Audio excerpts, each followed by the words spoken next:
Good to see you again, McGinn. It's Mr. Lohn, and I'm excited to bring you our next read aloud as we continue to celebrate Asian American and Pacific Islander month here in May.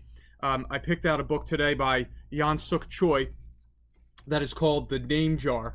It's a little bit of a longer read aloud, but just a beautifully written book, wonderful message, and I hope you truly enjoy it as we pay tribute to what we're celebrating this month, like I said, with Asian American and Pacific Islander month, Heritage Month.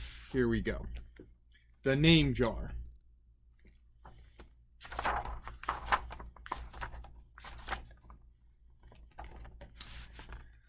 Through the school bus window, Eun-hye looked out at the strange buildings and houses on the way to her new school.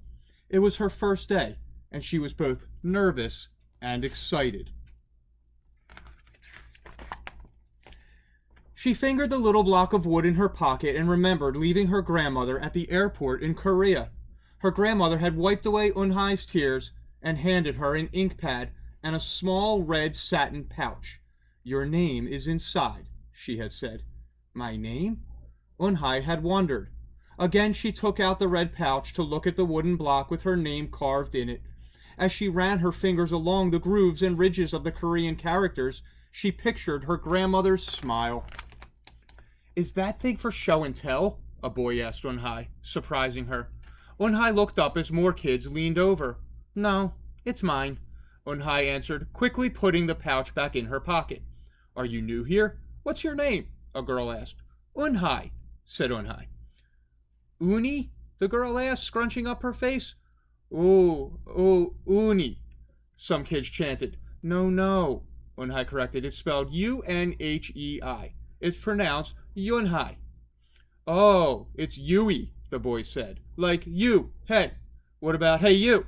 Just then the bus pulled up to the school, and the doors opened. Yun-hye hurried to get off. "You-hey, bye-bye," the kids yelled as she left. Yun-hye felt herself blush.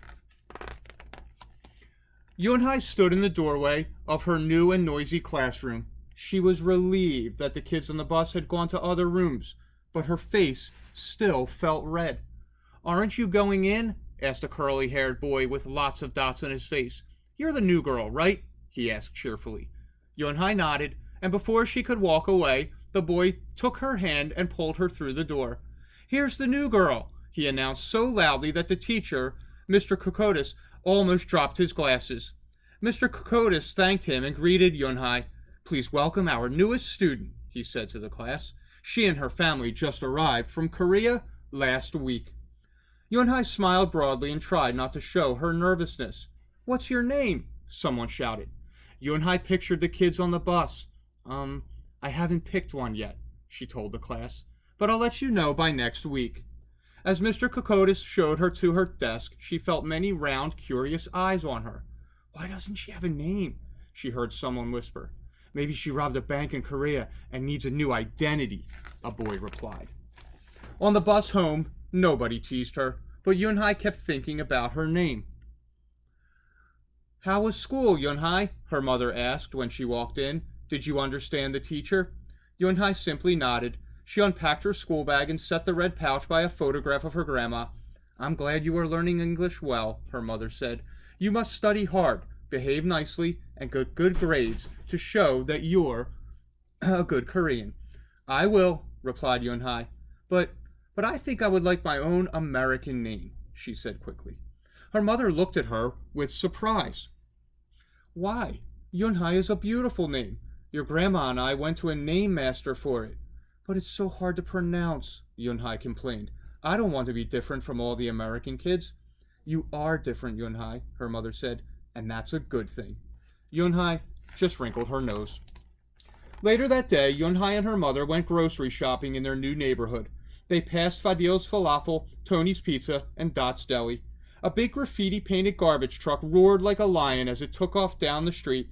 Nothing sounded or looked familiar until they got to Kim's Market. The sign was in both English and Korean. Her mother picked up cabbage to make kimchi, Korean-style spicy pickled cabbage, and other vegetables and meat. She also found some seaweed, Yunhai's favorite, for soup. It made Yunhai smile. Just because we've moved to America, her mother said, doesn't mean we stop eating Korean food. At the checkout counter, a friendly man smiled at Yunhai. Helping your mother with the shopping? He asked. Yunhai nodded. I'm Mr. Kim. And what is your name? Yunhai, she answered. Ah, what a beautiful name. Doesn't it mean Grace? Yunhai nodded again. My mother and grandmother went to a name master for it, she told him. A graceful name for a graceful girl, Mr. Kim said, as he put their groceries into bags. Welcome to the neighborhood, Yunhai. That evening, Yunhai stood in front of the bathroom mirror. Hi, my name is Amanda, she said cheerfully, and then she wrinkled her nose. Hi, my name is Laura. Maybe not.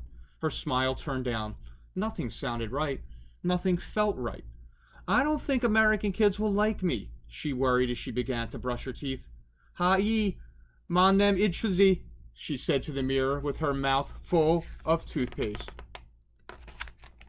The next morning, when Yunhai arrived at school, she found a glass jar on her desk with some pieces of paper in it. Yunhai took one out and read it aloud. Daisy.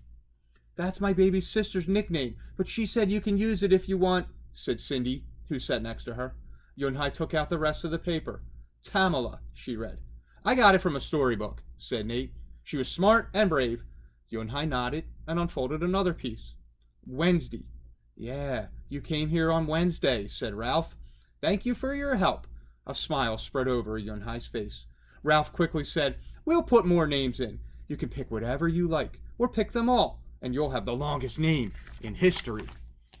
At 3 o'clock, the bell rang for the end of the school day. Yunhai looked out the window and saw it was sprinkling. It's the same rain, she thought, but it's in a different place. She watched other kids leaving in groups. Hey, a familiar voice called out to her. Yunhai turned around to see the curly-haired boy again. I'm Joey, he said. And you? Don't you have any name?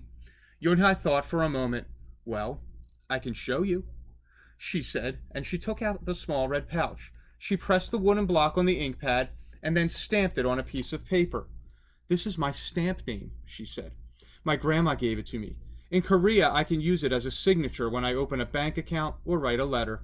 And whenever I miss my grandma, I use it to fill a piece of paper. Want to try it?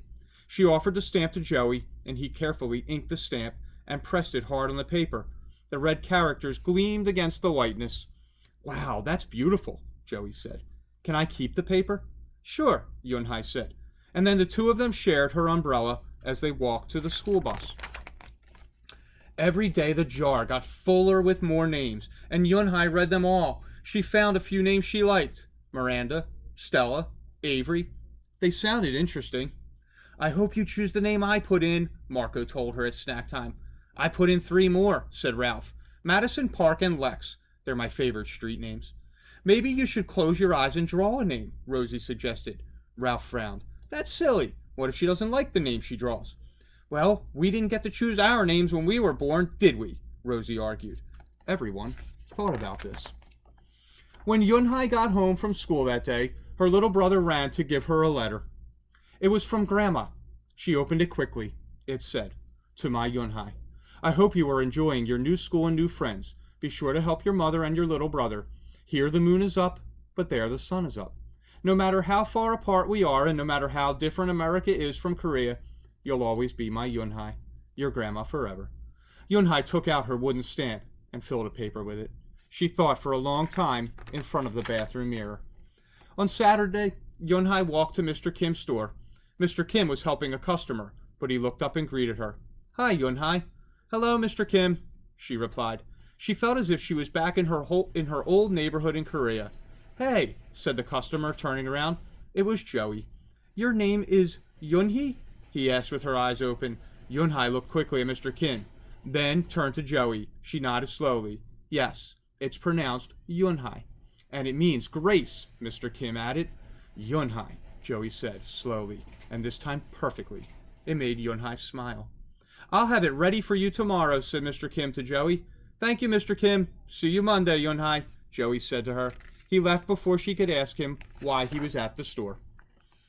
On Monday, Yunhai came to class early to look at the names one last time, but the jar wasn't on her desk. Instead, there was just a single piece of paper with a name on it. Yunhai slipped it in her pocket. "Where's your name jar?" Ralph asked as soon as he saw it was gone. "I don't know," Yunhai said. "It wasn't on Mr. Kokotis's desk or on any other desk. It wasn't on the counters or any of the shelves." As other kids arrived, they helped look.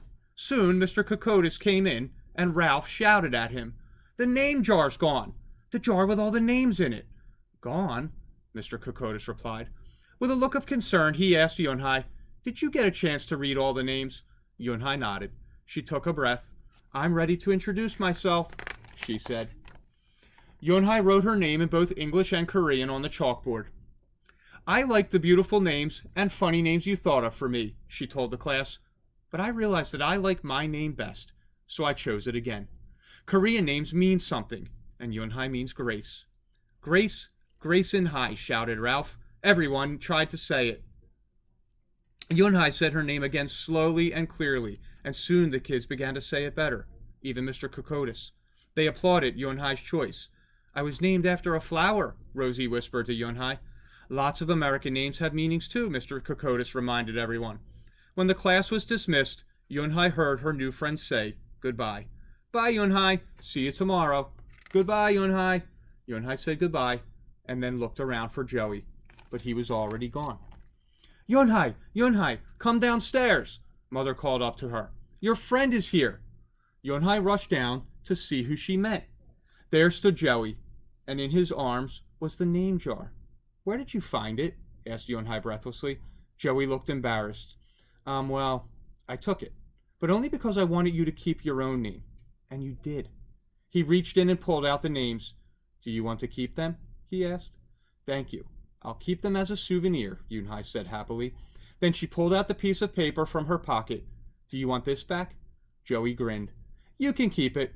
I'll return the name jar to the class. Maybe you could put some Korean nicknames in it for us. Names with good meanings." "I could do that," agreed Yunhai. "I've already got a Korean nickname," Joey said. "Mr. Kim helped me choose it." Carefully, he pulled a small silver felt pouch from his pocket. Then he took out a dark wooden stamp with beautiful Korean characters carved sharply into it. He pressed it on the ink pad and then on the piece of paper next to her name. "Chinku," read Yunhai. "That means friend." And Chinku smiled back. So again, I hope you really enjoyed that story, that celebration of heritage, how Yunhai, came to really appreciate her name, how a kid she just met became a wonderful friend and support, and it was just a nice, heartwarming story. So I will see you back with one more read aloud this week, and have a good night. Take care, Megan.